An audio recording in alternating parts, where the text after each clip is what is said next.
미국의 일리노이주에서 돈과 행복에 대한 연구를 했는데 지금의 화폐 가치로 한 100억 원의 상금을 받은 이제 복권 당첨자들을 이제 연구했습니다.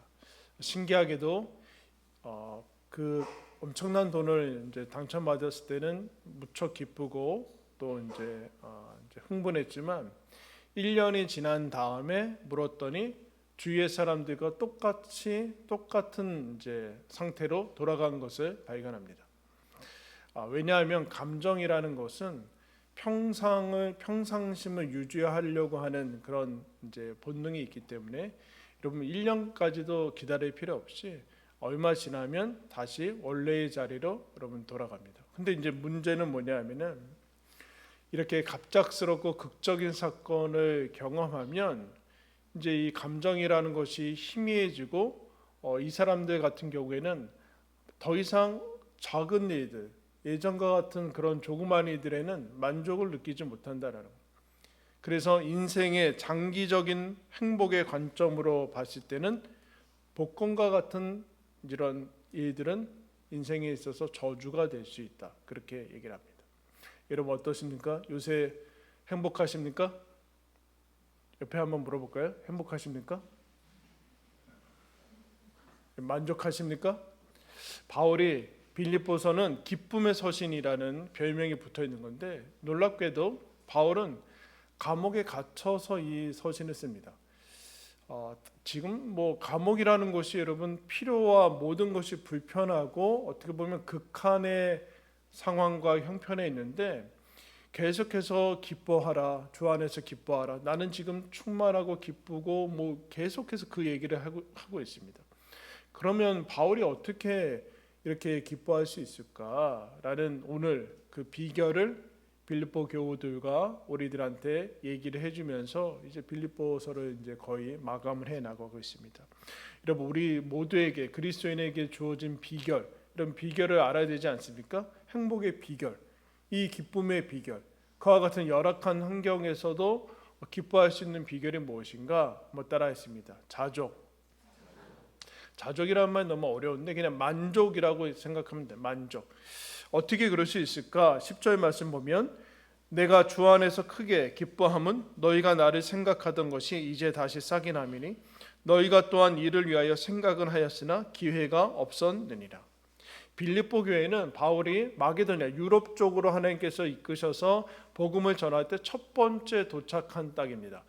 그 첫 번째 교회를 세우고 시간이 많이 지났죠.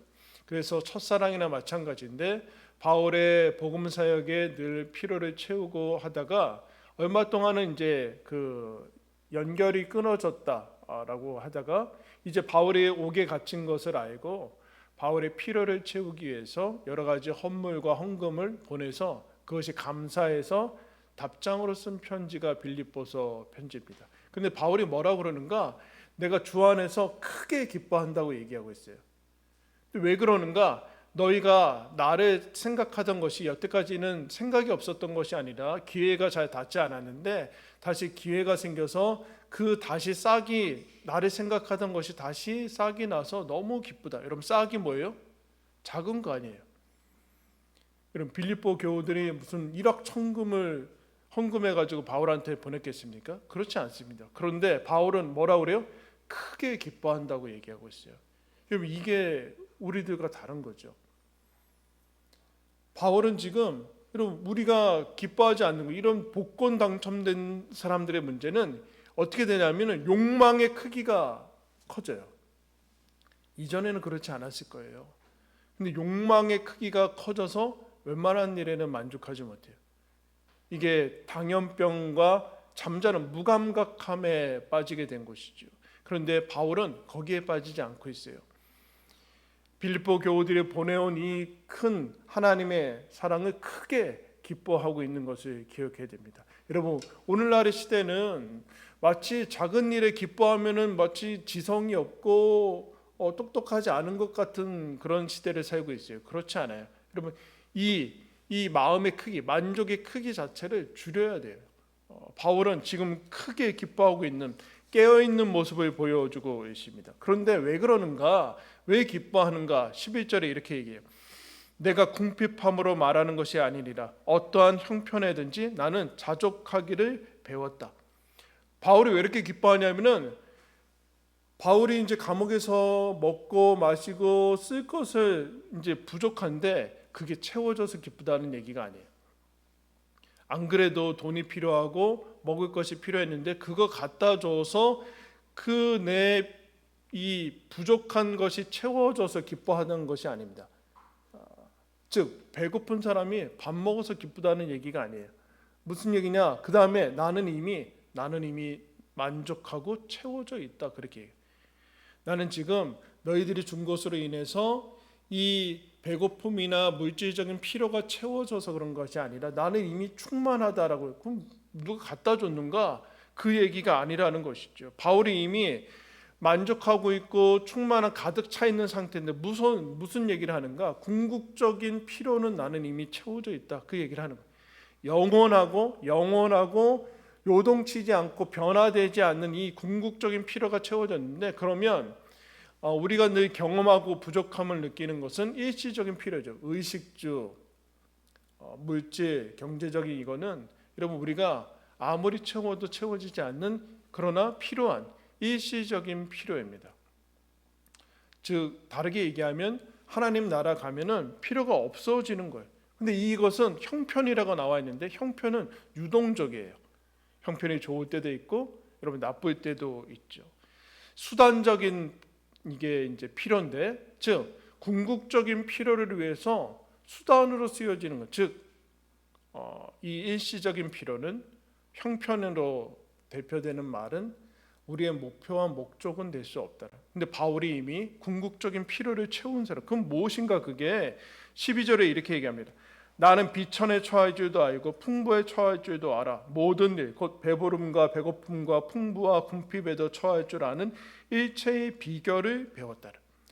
주로 물질적인 부분들에 대해서 얘기를 하고 있는데, 그럼 일반적인 그리스도인이 되기 전에 세상의 일반적인 반응은 궁핍하고 배고프고 그러면 어떤 반응이 나와요?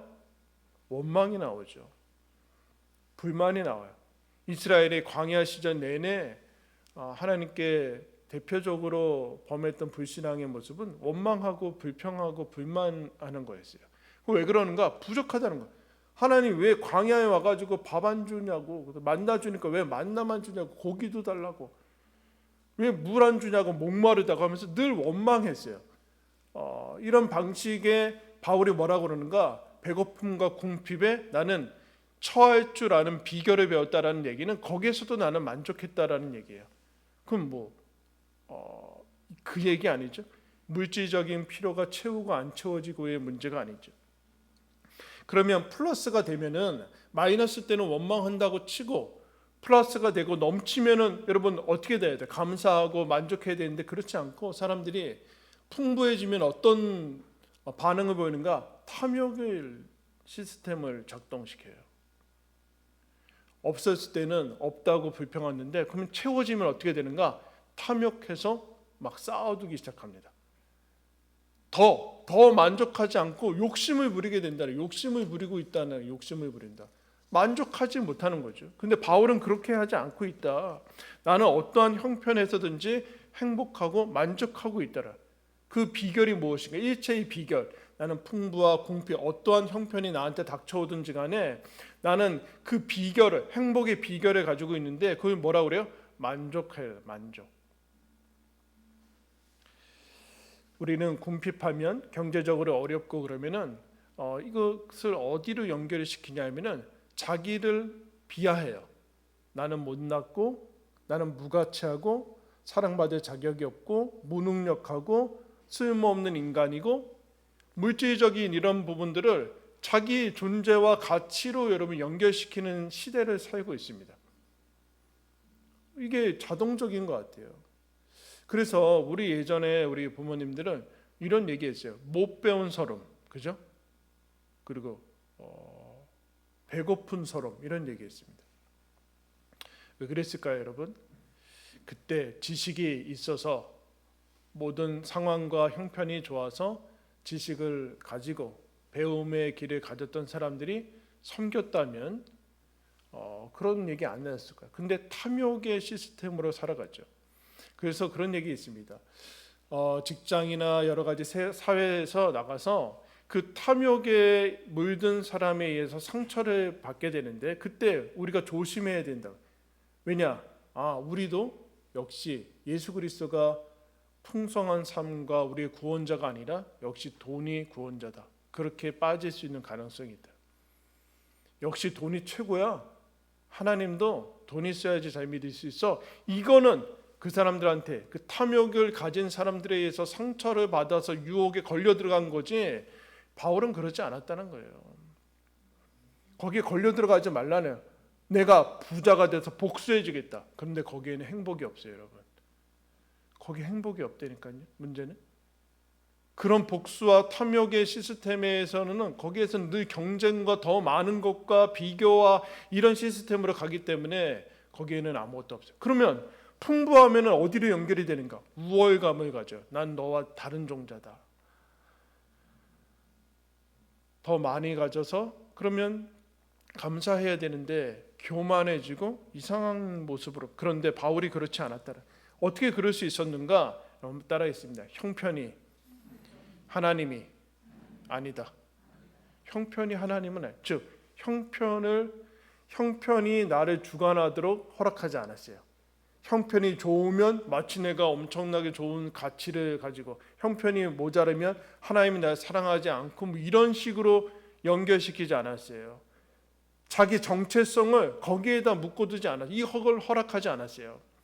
바울은 거기에 자기 정체성과 존재와 가치와 의미를 거기에 부여하지 않았다라는 거예요. 할렐루야. 정신 차려야 돼요. 우리는 근데 쉽게 그리스도인이 된 다음에도 하나님의 가치와 나의 가치와 존재의 이것들을 거기로밖에 연결을 안 시켜요. 내가 얼마나 배웠는가, 존재가 내 소유가 얼마나 됐는가, 그것 가지고 비굴해지고 아니면 주눅 들고 아니면 우쭐해지고 이것밖에. 근데 바울은 거기에 걸려 들어가지 않았다는 얘기예요. 걸려 들어가지 않았다는. 배고픔과 배부름과 궁핍과 풍부의 이것을 원래의 자리로 돌려보내죠. 배고픔은 배고픔일 뿐이에요. 배고픔이, 가난이 하나님이 날 사랑하지 않는다는 증거는 아니에요. 누가 자꾸 이렇게 얘기해요? 부자들이 그렇게 얘기하죠. 우월감을 가져야 되니까. 배부름은 내가 저 사람보다 낫다는 증거가 아니에요. 거기에는 사명이 있다는 얘기지 저 사람보다 낫다는 증거는 아니에요. 바울이 왜 이렇게까지 얘기할 수 있을까요? 바울은 궁극적인 필요가 채워졌기 때문에 그래요. 우리 사람은 영혼이 있고 마음이 있기 때문에, 여러분 마음을, 요새는 여러분 왜 우리가 배부른데, 여러분 허기, 배에서 꼬르륵 소리 나는 거 언제 들어봤어요? 잘 못 듣죠. 그 전에 우리가 채우니까. 근데 우리는 배고파서 먹지 않고 마음이 허기져서 먹어요. 단 거 먹으면 막 그때 막 그 호르몬 막 나와서 막 갑자기 기쁘고 막 기쁜 것 같은 생각이 들잖아요. 먹으면서 뭘 채우는가? 마음을 채우려고 그래요. 그러면 중독에 빠지죠. 음식이건 어떤 중독 물질이건 마음의 허기가 있고 영혼의 허기가 있어요. 영혼의 허기는 뭘까요? 결국은 사랑인데, 인간의 사랑으로는 사람은 채워질 수 없어요. 인간의 사랑은 결국에는 어쨌든 대1대1이고 대상적이고 거긴 조건이 갖추고 한계가 있어서 사람은 그렇지 않아요. 근데 인간의 마음을 채울 수 있는 것은 무조건적이고 영원하고 나의 가장 못난 모습도 포용해 주길 바라고, 그거는 여러분 어디에서만 가능합니까? 하나님의 사랑에서만 가능해요. 바울이, 그리스도인이 이것이 채워졌죠. 로마서 5장 7절에 5장 8절에 이렇게 얘기합니다. 우리가 아직 죄인 되었을 때 그리스도께서 우리를 위하여 죽으심으로 하나님께서 우리에 대한 자기의 사랑을 확증하셨느니라. 영혼의 이 허기를 예수 그리스도의 사랑으로 채워진 이 궁극적 필요가 채워진 사람만이 형편이 어떠하든지 간에 이미 충만한 상태에서 그것을 감당해 나갈 수 있다. 그 얘기를 하는 거예요. 나는 너희들이 보내준 헌금 때문에 좋아하는 거 아니다. 너희들이 나를, 하나님을 향한 복음과 그 사랑이 싹이 나서 나는 너무 좋다. 나는 이미 충만하다. 그렇게 얘기해요. 그러면서 우리가 잘 아는 말씀 13절에 이렇게 얘기하죠. 내게 능력 주시는 자 안에서 내가 모든 것을 할 수 있느니라. 나는 주님 안에 있다. 내가 모든 것을 어떤 것을 한다는 것은 하나님이 힘 주셔서 그런 것인데, 그래서 로마서 8장에 그가 이렇게 확증하죠. 누가 우리를 그리스도의 사랑에서 끊으리요? 환난이나 공고나 박해나 기근이나 적신이나 위험이나 칼이라. 환난이나 공고나 적신 헐벗는 거. 헐벗는데 어떻게 하나님이 사랑한다고 생각할 수 있어요? 근데 이거 하나님의 사랑과 상관없다는 거. 이거 하나님하고 사랑과 상관없다. 이미 예수 그리스도의 십자가를 통해서 우리의 궁극적인 필요는 채웠다. 궁극적인 필요가 채워졌는데 점 하나 때문에 네 인생을 비하할 거냐? 그 얘기를 하는 거예요. 나는 배고픔에도 하나님의 사랑을 의심하지 않고 배부름에도 하나님의 사랑을 불필요하다고 하지 않는다. 그럼 우리는 배부르고 풍요로우면 하나님을 쉽게 떠나죠. 왜요? 궁극적인 필요 가지고 해야 되는데 일시적인 필요가 채워졌다고 궁극적인 필요가 없어지는. 하나님께서 여러분 복음을 받아들이는 모든 나라마다 하나님께서 하나님의 일들을 감당하기 위해서 또 하나님의 그 풍요로움을 하기 위해서 다 경제적인 부를 주십니다. 유럽도 그랬고 미국도 그랬고 다 그래요. 우리나라도 그랬어요. 그런데 놀랍게도 그 사람들이 일시적인 필요를 가지고 하나님을 버립니다. 금세 타락해 나가는 모습을 보게 돼요. 근데 바울이 그거 아니다 그래. 그거 아니다. 그러면 만족과 자족의 비결이 무엇인가? 여러분 한번 말씀을 찾겠습니다. 디모데전서 뒤쪽으로 가시면 바울이 믿음의 아들이라고 일컬었던 디모데한테 보낸 편지가 있어요. 디모데전서 6장 신약 341쪽입니다.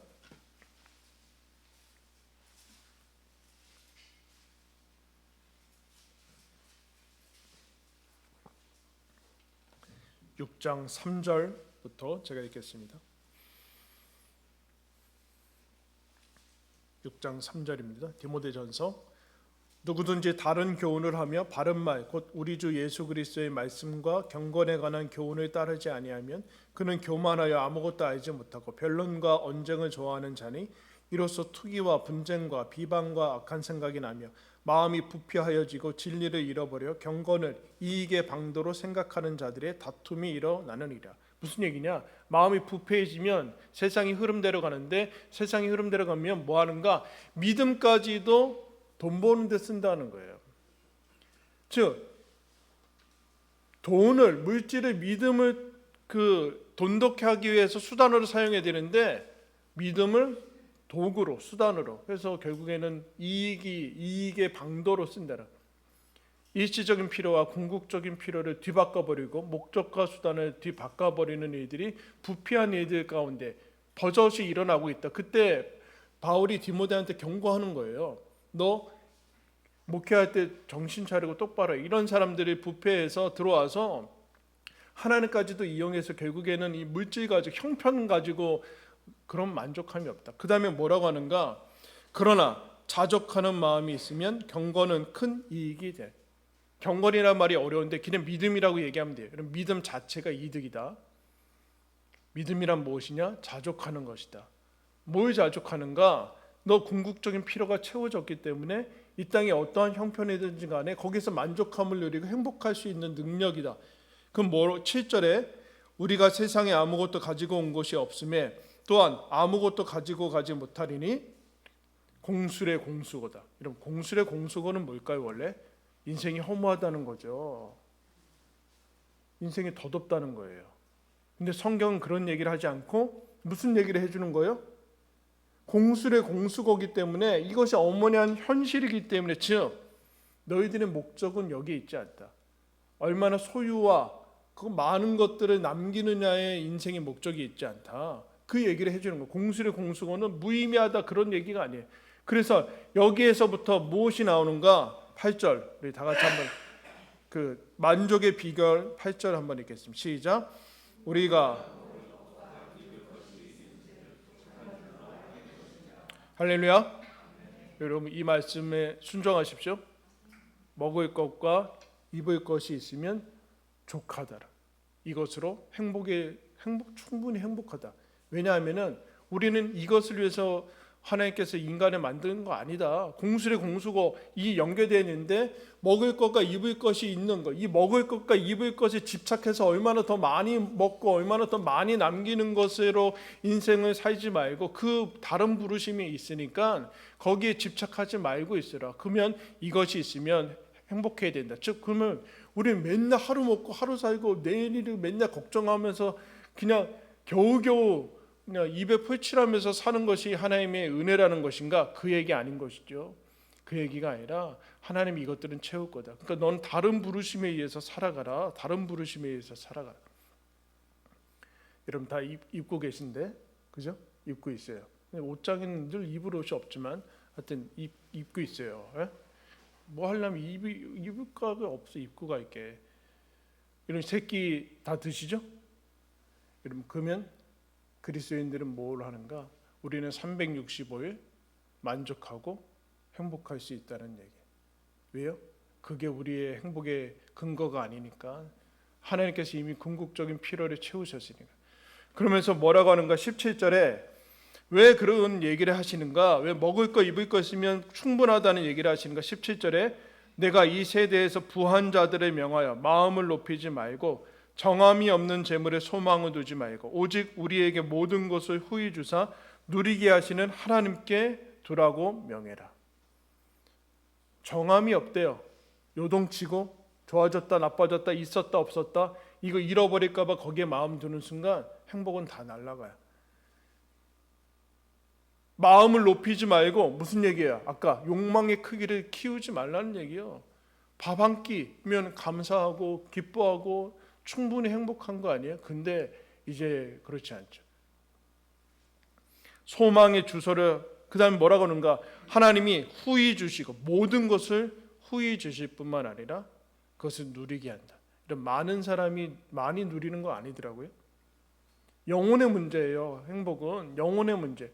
영혼이 충만해야 작은 것 가지고도 크게 기뻐하고 누리게 되는 거예요. 이것을 우리들한테 선물로 주셨다라고 선물로 주셨다. 그리스도께 깊게 너희 소망의 뿌리를 두고 그때 요동치지 아니한 변하지 아니하시는 동일하신 예수 그리스도가 있으니까 우리는 거기에서부터 만족함을 누리고 형편이 달라지고 좋고 나쁘고 그때 있지만 그것에 의해서 내 만족과 행복은 좌우하지 않는다. 그런 얘기를 하고 그러면 우리의 기본적인 필요가 채워지는 것은 채워진 다음에 플러스는 무엇인가? 이렇게 얘기하면 18절에 선을 행하고 선한 사업을 많이 하고 나누어 주기를 좋아하며 너그러운 자가 되게 하라. 이것이 장래 자기를 위하여 좋은 터를 쌓아 참된 생명을 취하는 것이니라. 그것보다 많다라는 것은 나누어서 함께 더 풍성해지라는 하나님의 부르심이다 라고 얘기를 하고 있어요. 그런데 여러분 우리는 만족이라고 얘기하면 자꾸 오해와 두려움이 있는 것 같아요. 어떤 우려가 있는가? 내가 만족하면 이거 너무 안주하는 거 아닌가? 내 삶에 너무 안주하고 그러는 거 아닌가? 근데 안주와 만족에 구별할 수 있는 게 있어요. 안주에는 권태와 여러분 나태가 있습니다. 안주에는 게으름이 따라 붙게 되어 있고 반드시 거기에는 지루함이 붙어 있어요. 산의 진미가 다 깔려 있어도 여러분 지루한 거예요. 근데 만족은 기쁨이 있고 여러분 감사가 있습니다. 내가 지금 안주에 빠진 거 아닌가? 혹시 내가 이것에 요만큼에 만족하면 내가 뭐 삶에 발전이 없는 거 아니야? 그렇게 생각하면 안 돼요. 거기에 만족과 안주 사이에 권태가 있는가? 아니면 나태가 있는가? 아니면 하나님께 주신 만족함에 여러분 충만한 열정과 기쁨이 있는가? 그렇죠.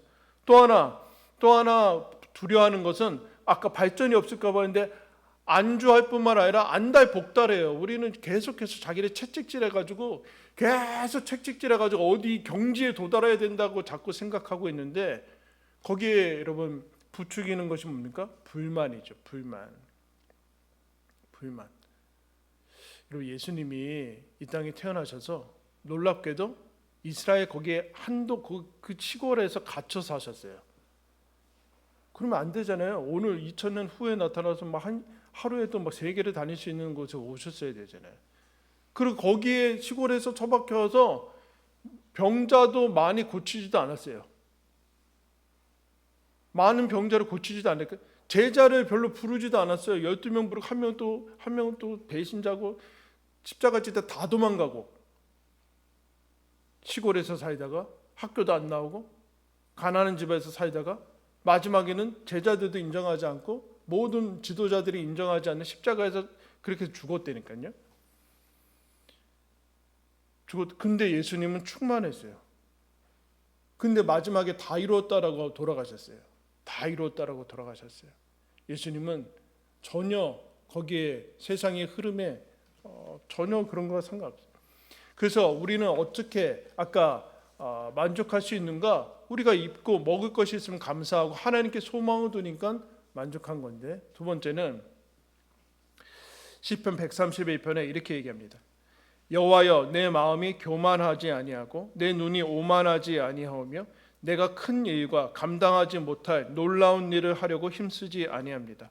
실로 내가 내 영혼으로 고요하고 평온하게 하기를 젖된 아이가 그의 어머니 품에 있음 같게 하였나니 내 영혼이 젖된 아이와 같습니다. 하나님, 내가 하나님 품 안에 있습니다.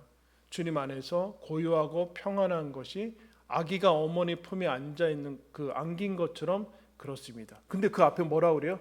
나는 헛된 일을 꿈꾸지 않습니다. 위대한 일을 꿈꾸지 않습니다. 내가 감당하지 못할 일을 하려고 하지 않습니다. 그 순간 만족은 없어지고 욕망의 크기가 넓어지죠. 자기가 만든 결과를 하나님이 뜻이라고 우기죠. 하나님이 아닌 다른 것 추구하지 않겠습니다. 하나님 앞에서 허영과 세상의 박수를 추구하지 않겠습니다. 하나님 안에 있는 것으로 충분히 만족하겠습니다. 그렇게 얘기해요. 그래서 여러분, 자족한다라는 것은 하나님 품 안에는 품 안에 있는 거예요. 하나님 품 안에. 프레드릭 데이 불운한 신학자가 믿음, 의지하는 것을 현대 언어로 해석하면 쉬는 것이다. 예수님을 믿으면 쉴 수 있다. 여러분, 예수님을 믿으면 이미 너 충분히 천국 가고 영생을 얻기에 충분한 것을 이미 받았고 이미 다 충분하다라는 얘기가 그리스도인 아니에요? 근데 뭘 더 얻으려고 하는 거예요? 우리가 할 일이 없다는 얘기가 아니죠. 사명이 없다는 얘기가 아니죠. 이미 그것이 되어 있는 순간, 되어 있어야지만 형편과 상황에 좌우되지 않고 하나님이 주시는 기쁨과 은혜를 여러분 누릴 수 있습니다. 만족이란 주님 안에서 하나님의 영원한 측량할 수 없는 궁극적인 필요가 채워진 사람의 풍부함이요, 풍성함, 넘치는 풍성함. 여러분 행복하십니까? 이제부터 행복하셔야 돼요. 먹을 것과 입을 것이 있고 그것이 없을지라도 예수 그리스도 안에서 하나님 아버지가 내 아버지 되시고 모든 것을 주관하시고 내 삶에 유익이 되도록 이끄실 것이고 예수 그리스도가 이미 십자가에서 죽으신 만큼 우리를 사랑하시고 그 사랑이 나를 붙들고 있기 때문에 그러므로 나는 어떠한 형편에든지 자족하기를, 행복하기를 배웠다. 여러분, 이 비결 저와 여러분에게 주신 것이니까 여러분 앞으로 남은 인생 가운데 어떠한 형편에든지 행복을 누리는 저와 여러분들 되기를 예수님의 이름으로 축원합니다. 기도하겠습니다. 하나님 아버지, 우리를 사랑하셔서 하나님의 자녀로 예수 그리스도 안에 거하게 하심에 감사합니다. 주님, 어떠한 형편에든지 우리는 만족하며 행복할 수 있는 그 특권을 부르심을 받았으니 이것을 누리게 하여 주시옵소서. 하나님 아버지, 우리 영혼에 넘쳐나는 기쁨과 감사로 하나님 요동치는 그 상황과 형편에 좌우되지 않고 주님 바라보면서 힘써 나아가는 우리 모두가 되게 하여 주옵소서. 예수 그리스도의 이름으로 기도드리옵나이다. 아멘. 우리 찬송가 309장 우리 박수 치면서 찬양하겠습니다.